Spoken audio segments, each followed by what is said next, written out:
السلام علیکم ورحمۃ اللہ وبرکاتہ۔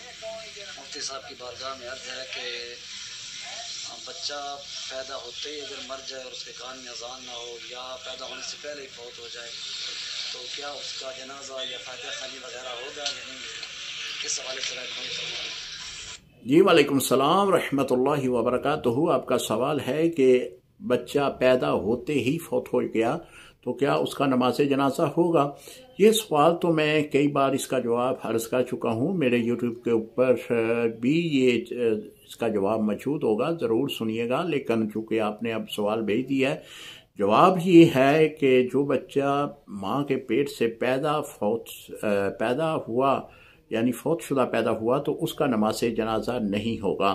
ہاں، اگر وہ دنیا میں آیا، اس نے خواہ ایک سانس صحیح کیوں نہ لیا ہو، اس کی زندگی کا پتہ چل گیا کہ زندہ ہے، تو اس صورت میں بعد میں وہ فوت ہو جائے تو اس صورت میں وہ نماز جنازہ اس کا ہوگا۔ اس میں یہ کہنا کہ کان میں اذان نہیں کہی گئی تو اس کا نماز جنازہ نہیں ہوگا، نہیں، ایسی کوئی بات نہیں ہے۔ اگر وہ زندہ پیدا ہوا ہے نماز جنازہ ہوگا، اگر وہ مردہ پیدا ہوا ہے تو پھر نماز جنازہ نہیں ہوگا۔ السلام علیکم ورحمۃ اللہ وبرکاتہ۔